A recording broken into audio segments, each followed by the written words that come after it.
nombreux. C'est vraiment un honneur et je suis très heureuse de participer à cet événement fondateur, pionnier, qui j'espère sera le premier d'une longue série.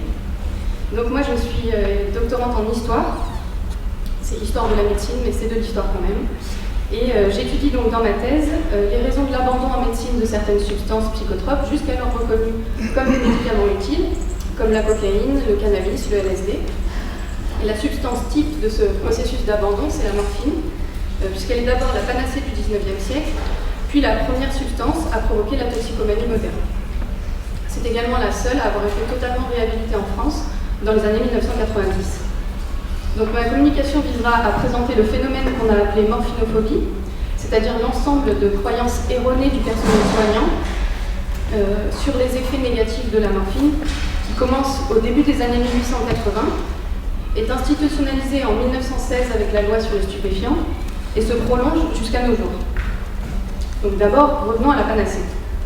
La morphine est isolée à partir de l'opium, plante aux effets multiples et notamment sédatifs connus depuis l'Antiquité, au début du XIXe siècle. Sa première utilisation comme médicament date de 1818. Très vite, l'utilisation de la morphine s'accroît dans un contexte où les médecins n'ont guère d'efficacité thérapeutique et où le soulagement de la douleur est la base de l'acte médical. Les médecins du XIXe siècle sont encore très peu consultés par la majorité de la population, qui préfèrent se tourner d'abord vers l'automédication, puis vers les guérisseurs de toutes sortes, qui disposent d'ailleurs des mêmes médicaments que les médecins officiels, et ont l'avantage d'appartenir aux mêmes communautés que leurs patients. Donc pour s'assurer de sa clientèle, le médecin de l'époque doit donc veiller à satisfaire ses malades. Or, le symptôme principal entraînant la consultation est bien la douleur. Il est donc essentiel pour le médecin d'y apporter un soulagement, d'autant plus que les patients de l'époque sont très informés des nouveautés médicales et réclament l'administration d'antalgiques, que ce soit les patients riches ou même les plus pauvres à l'hôpital. Mais à la fin des années 1870, certains médecins, notamment des aliénistes, alertent leurs confrères quant à une utilisation immodérée de la morphine. Celle-ci est à l'origine d'une nouvelle maladie que l'on nomme morphinomanie. Après la tuberculose, la syphilis et l'alcoolisme, la morphinomanie devient le quatrième fléau social. On parle alors de véritable épidémie, de suicide lent, et la consommation de psychotropes hors du cadre médical devient très fortement condamnée. Il en va en partie de la légitimité de la profession médicale, qui souhaite s'assurer du monopole de la prescription de ces substances, de manière à asseoir son autorité. Pourtant, son utilisation en médecine ne faiblit pas. Ce n'est qu'avec la Première Guerre mondiale qu'une loi est finalement votée pour interdire l'achat et l'usage de la morphine sans prescription médicale.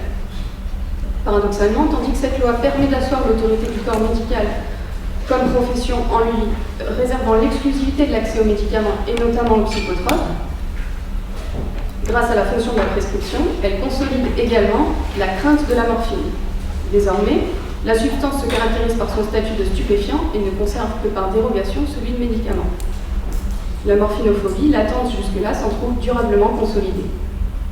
C'est donc ce processus qui mène à la morphinophobie, puis son enracinement dans la pratique médicale que je vais vous présenter, et qui me permettra dans une troisième partie de montrer que les mêmes savoirs naïfs interfèrent avec l'usage médical de LSD à la fin des années 1960. Donc les morphinomanes de la fin du XIXe siècle sont en majorité des hommes, membres du corps médical. Pourtant, les médecins vont rapidement s'évertuer à dresser un profil féminin du morphinomane, la morphinée.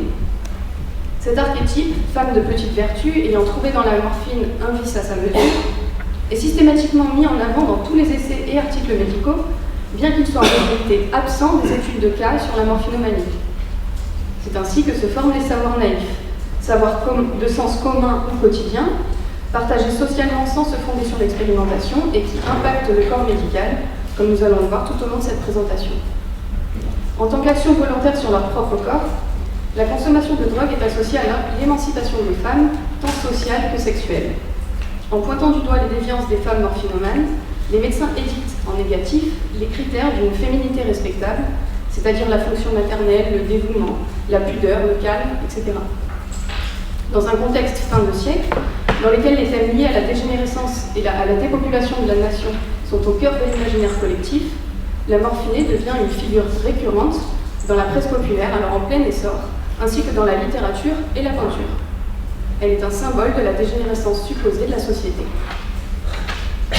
L'omniprésence des thèmes liés à la morphinomanie, que ce soit dans les écrits médicaux ou dans la presse populaire qui apparaissent en France aux alentours des années 1885, crée un climat dans lequel de plus en plus de médecins voient dans la morphine une substance dangereuse.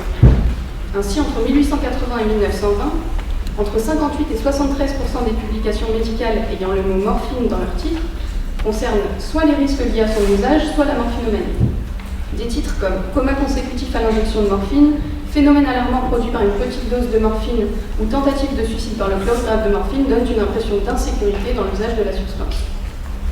Pourtant, rien ne nous permet de penser aujourd'hui que ce que les contemporains de l'époque ont vécu comme une véritable épidémie de morphinomanie a bien eu lieu. Les études sur la morphinomanie ne concernent que quelques dizaines de cas, dans lesquels on constate souvent des copies à peine déguisées d'études de cas plus anciennes. En 1897, et sans prendre en compte cette donnée, le docteur Paul Rodet, dans sa revue de la littérature mondiale sur la morphinomanie, n'avait pu recenser que 1000 cas, et ce depuis les premiers travaux allemands des années 1870. À cela s'ajoute le fait que la plupart des médecins ne font pas de différence entre simple consommation et dépendance. Peu nombreux sont ceux qui tentent de nuancer les prises de position alarmistes sur l'extension de la morphinomanie. Nous l'avons vu, la condamnation de la morphinomanie n'est pas seulement sanitaire, elle est aussi morale. Ainsi, les traités de médecine légale concernant les crimes et délits commis par les morphinomanes se multiplient. Les morphinomanes sont-ils responsables lorsqu'ils volent dans les magasins? Quel est leur impact sur la société? En effet, plus les morphinomanes deviennent nombreux et plus les actes délictueux, voire criminels commis par eux augmentent. C'est en tout cas l'avis des médecins. Afin d'être plus impartial, il serait juste de dire que la morphine légale, s'instaurant peu à peu sous la Troisième République, questionne de plus en plus les individus inculpés pour déterminer les influences du milieu, de la santé, de la folie sur leurs actes. On recherche donc plus la morphinomanie qui peut conduire à une remise de peine, voire une conclusion d'irresponsabilité. Les prévenus l'ont d'ailleurs très bien compris et mettent systématiquement en avant toute consommation de morphine, même minime, pour tenter d'être disculpés. À l'inquiétude véhiculée par la morphinée se greffe au début du siècle celle de l'intoxication de l'armée française, et plus particulièrement des marins. Quelques procès pour trahison, dont la fameuse affaire Hulmeau, font ainsi grand bruit. Comme on vient de le voir, il est d'usage lorsqu'on est accusé d'un crime ou d'un délit de tenter d'être déclaré irresponsable en invoquant une quelconque dépendance à un psychotrope. Ainsi, bien que les experts ayant examiné Hulmeau aient conclu qu'il n'était en réalité pas opiumane, c'est bien sous cette identité qu'il est décrit dans la presse, autant médicale que populaire. Le mythe de l'armée française intoxiquée est alors un thème récurrent, et progressivement, un glissement s'opère dans la compréhension de la consommation de morphine. D'une pratique individuelle comprise comme un suicide lent, on passe à l'affirmation du caractère épidémique d'une pathologie grave, fléau pour la société et la nation. Dans ce contexte, l'usage de la morphine devient de plus en plus controversé.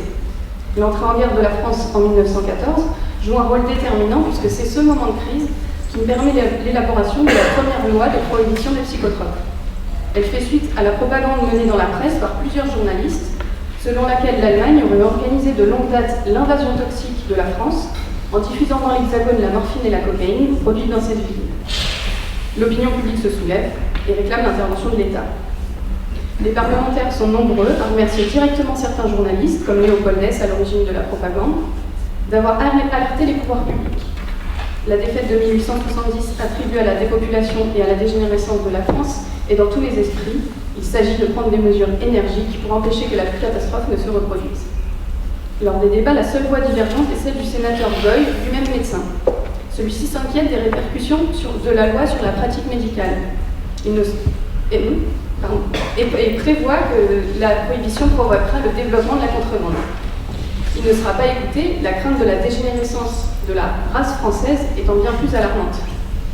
Alors que plusieurs projets de loi restreignant l'usage des psychotropes n'avaient jusque-là pas abouti, les parlementaires sont unanimes pour dénoncer la supposée invasion toxique et votent le 12 juillet 1916 l'interdiction de la vente ou de l'achat de la morphine sans ordonnance.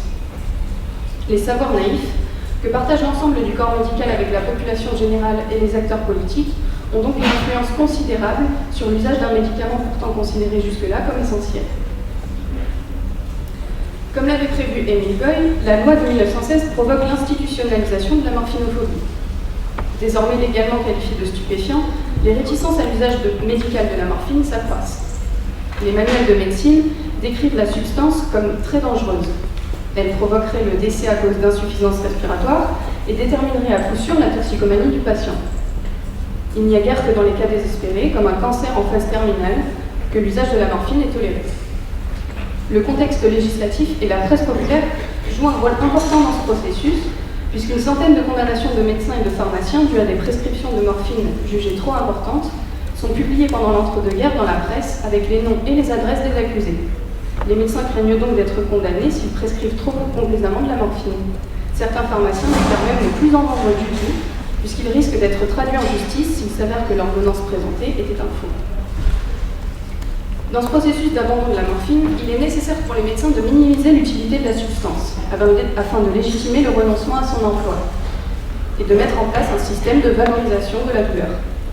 Tandis que dans la deuxième moitié du XIXe siècle, les médecins étaient très sensibles à cette question, on observe avec l'émergence des mouvements de tempérance un retour en arrière dans une tendance longue de valorisation de la souffrance, devenue rédemptrice et nécessaire. La douleur redevient donc un thème important, alors même que des traitements existent et ont été précédemment utilisés. Ce processus ne peut se comprendre que dans un contexte dans lequel les médecins se voient obligés de restreindre au maximum leur emploi de la morphine et donc de trouver une justification autant personnelle que vis-à-vis du patient de la non-prise en charge de la douleur. Jean Lassner observe en 1953 que la douleur non seulement n'est pas prise en charge, mais qu'elle dérange le praticien. Je cite, « Notons qu'en présence de ces gens hypersensibles, nous nous comportons souvent d'une manière malheureuse. Au lieu de comprendre le fond d'angoisse d'où provient cette sensibilité accrue, nous trouvons que le malade génial et revendicateur nous agace et on finit par être désagréable avec lui. Les réticences à la prescription de morphine affectent tous les niveaux du corps médical et sa consommation décroît rapidement. De 4 tonnes utilisées dans les hôpitaux français en 1899, on passe à seulement 27 kg en 1984. Perçue comme dangereuse, assimilée à un stupéfiant, utilisée trop faiblement pour permettre de soulager réellement la douleur, la morphine est donc presque totalement abandonnée au XXe siècle. La douleur est devenue, selon le mot du chirurgien Pierre Tirolois, la honte des médecins. Un rapport de l'OMS place la France au 39e rang mondial de l'utilisation de morphine en 1987, avant-dernier pays industrialisé avant le Japon. Au début des années 1990, le gouvernement, le corps médical et l'opinion publique prennent peu à peu conscience du retard français dans la prise en charge de la douleur. Les conséquences sont notables. Pas de structure de soins palliatifs, ni de centres spécialisés dans la lutte contre la douleur. Seulement 1 à 3% des accouchements réalisés sous péridurale. La France est restée dans une dynamique doloriste, tandis que ses voisins, notamment anglo-saxons, développaient le concept de care et publiaient des travaux prouvant que la morphine n'induit pas de toxicomanie dans un cadre médical depuis les années 1960. À partir de cette étude de la mise en place de la morphinophobie du corps médical, qui, comme on l'a vu, n'est pas basée sur des faits scientifiques, mais sur des mythes, qui se construisent peu à peu et qui sont amplifiés par les médias, puis consolidés par les prises de décision politiques, je vais à présent montrer que les mêmes biais de jugement sont à l'œuvre dans le processus de diabolisation du LSD. Donc, le LSD 25 est synthétisé, on l'a vu ce matin, par Albert Hofmann dans les laboratoires Sandoz en 1938, sans qu'on lui trouve d'usage particulier. Reprenant ses recherches en 1943, Hofmann découvre accidentellement les effets du LSD qui seront nommés plus tard psychédéliques.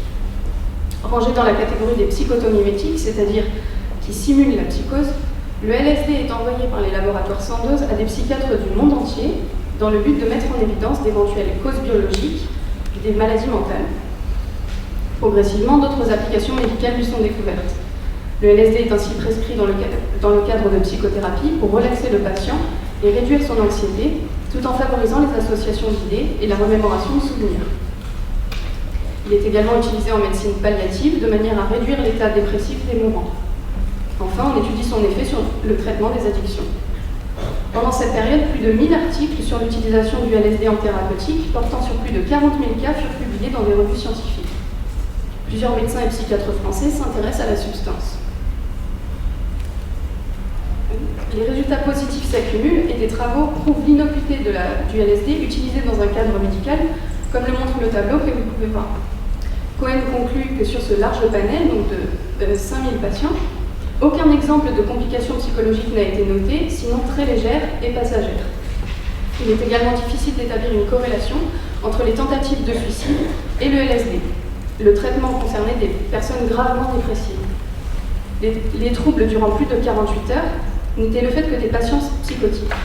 La recherche sur le LSD semblait donc être en bonne voie lorsque des scandales éclatèrent dans la presse américaine et européenne. En 1963, le psychiatre Timothy Leary est expulsé de sa chaire de psychiatrie clinique d'Harvard pour avoir donné de la psilocybine et du LSD à ses étudiants dans le but d'en étudier les effets. Bien que ces recherches retiennent l'attention de la communauté scientifique et participent au renom de l'université, certains parents sont inquiets et portent plainte contre ces travaux. Comme l'explique le psychiatre Michel Hautefeuille, je cite, « Ils craignent que leur progéniture, venue à Harvard pour intégrer des valeurs morales traditionnelles et fournir les forces vives et dirigeantes du pays, ne finissent par se tourner vers Dieu, prendre les routes de Katmandou, voire décident d'aller vivre en communauté. » Timothy Leary est alors décrit par Richard Nixon comme l'homme le plus dangereux d'Amérique. En parallèle, les journaux à sensation se délectent des récits de trip au LSD, assimilent la consommation de psychédéliques à des mouvements sectaires et provoquent l'angoisse de l'opinion publique en affirmant que le LSD rend fou. Une série d'articles publiés dans Le Monde par la médecin Claudine Escoffier-Langlotte, avec pour titre « Les poisons de l'esprit », donne une image terrifiante de la substance. Dans un de ses articles, le docteur Ben Soussan, neuropsychiatre de l'hôpital américain, affirme que 75% des étudiants du Centre américain de Paris ont eu au moins une expérience avec le LSD. Quelques jours après la publication de l'article, Le Monde publie une lettre du directeur de ce centre, stupéfait que de telles allégations frauduleuses figurent dans ce journal. Contacté, le docteur Ben Soussan avoue que ces chiffres sont approximatifs, mais que, je cite, « Je crois du devoir de chacun de nous de prendre conscience du danger réel que peut représenter l'extension de cette nouvelle forme d'intoxication. » On comprend donc que ce chiffre de 75% a été utilisé en sachant qu'il était extravagant, dans le but de susciter la peur du produit. Les médecins sont d'ailleurs condamnés pour avoir diffusé dans la presse de fausses affirmations concernant des accidents dus au LSD, comme ce directeur du bureau des aveugles de l'État de Pennsylvanie, qui affirme en 1968 que 6 étudiants ont été frappés de cécité totale et permanente pour avoir longuement fixé le soleil, après avoir pris du LSD. Suite à une enquête de police qui découvre la supercherie, le docteur déclare avoir agi de la sorte parce qu'il était inquiet de l'usage croissant du LSD chez les adolescents. Or, ces petits de quelques lignes n'ont évidemment pas l'impact des articles originaux. On retrouve également dans de nombreux articles de presse populaire le lien entre consommation de drogue et sexualité débridée, comme ce fut le cas pour la morphine. Jean Thuillier, un des pionniers de la recherche psychiatrique sur le LSD en France, fait en 1980 le constat suivant. Le LSD fut et reste une des grandes découvertes de notre XXe siècle. Mais à la curiosité scientifique qu'il considère utile et louable, il oppose, je cite, la curiosité égoïste des intellectuels qui conduisit à la curiosité morbide et dangereuse de toutes les pauvres têtes.